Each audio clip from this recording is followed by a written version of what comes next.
ইদানিং গ্রামে বা শহরে যেখানেই যাচ্ছি একটা কথাই শুনতে পাচ্ছি, এবার ভোট কিভাবে দেব।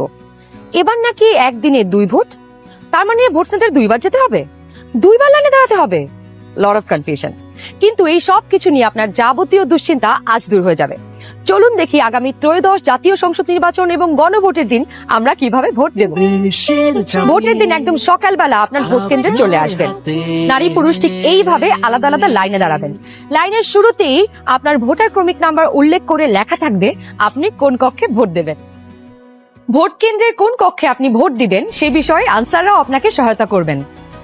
এরপর আপনি সোজা চলে যাবেন আপনার ভোট কক্ষে। কিভাবে নারী এবং পুরুষ ভোটারদের আলাদা রুমে ভোট গ্রহণ করা হচ্ছে চলুন দেখে আসি। কক্ষগুলোর বাইরেও ভোটার ক্রমিক নম্বরগুলো লেখা থাকবে। প্রথমেই একজন পোলিং অফিসার আপনার নাম এবং ভোটার নম্বর জিজ্ঞাসা করবেন। তারপর আপনার চেহারার সাথে আপনার ভোটার তালিকায় থাকা ছবি মিলিয়ে দেখবেন। এটা আমি, এখানে একটু খারাপ আসছে ছবি। বাবার নাম আনিসুজ্জামান। ভোটার আয়শা খানম, ভোটার নং 0157। প্রথম পোলিং অফিসার আপনার নাম এবং ভোটারের ক্রমিক নম্বর জোরে উচ্চারণ করবেন যেন কক্ষে থাকা সহকারী প্রিজাইডিং অফিসার এবং পোলিং এজেন্টরা শুনতে পারে।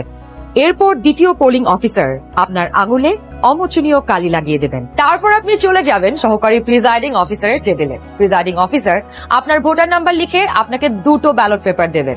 জানি এবার গণভোটের জন্য গোলাপি ব্যালট আর সংসদ সদস্য নির্বাচনের জন্য সাদা কালো ব্যালট। বাহ! ব্যালট পেপার নেবার সময় আপনাকে স্বাক্ষর করতে হবে। আপনি চাইলে টিপসই দিতে পারেন। দেশের চাবি আপনার হাতে। ব্যালটের সাথে দেওয়া হবে সিল মারার জন্য একটি রাবার স্ট্যাম্প। আপনি 2টি ব্যালট এবং রাবার স্ট্যাম্প নিয়ে ভোট দেবার গোপন কক্ষে যাবেন।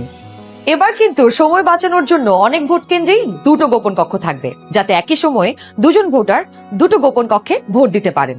গোপন কক্ষের ভেতরে আপনি কিভাবে ব্যালটে সিল দিবেন চলুন দেখি। গণভোটের গোলাপি ব্যালটে হ্যাঁ এবং না 2টো ঘর থাকবে। সংস্কার বা পরিবর্তন চাইলে হ্যাঁতে সিল মারুন। গণভোটে আপনি হ্যাঁ দিলে সবগুলো সংস্কার পাবেন, আর না দিলে কোনো সংস্কারই পাবেন না। এরপর ব্যালটটি লম্বালম্বি ভাঁজ করুন যেন সিলের রং অন্য ঘরে না পড়ে। এরপর আড়াআড়ি ভাঁজ করুন। সংসদ সদস্য নির্বাচনের জন্য সাদা কালো ব্যালটটিতে থাকা আপনার পছন্দের ব্যক্তি বা দলের মার্কায় সিল মারুন।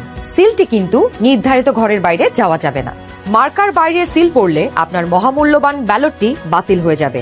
সিল মারার পর এই ব্যালটটিও প্রথমে লম্বালম্বি ভাঁজ করুন যেন সিলের কালি অন্য মার্কায় না লাগে। এরপর আড়াআড়ি ভাঁজ করুন। এবার গোপন কক্ষ থেকে বের হয়ে স্ট্যাম্পটি সহকারী প্রিজাইডিং অফিসারকে ফেরত দিন এবং একই ব্যালট বক্সে 2টি ব্যালট পেপার ফেলুন। ব্যাস, হয়ে গেল একদিনে 2 ভোট। একদম সহজ, তাই না? তাহলে নিশ্চিন্তে ভোটের দিন চলে আসুন আপনার ভোট কেন্দ্রে আর ভোট দিয়ে বুঝে নিন দেশের মালিকানা, দেশের চাবি আমাদের হাতে।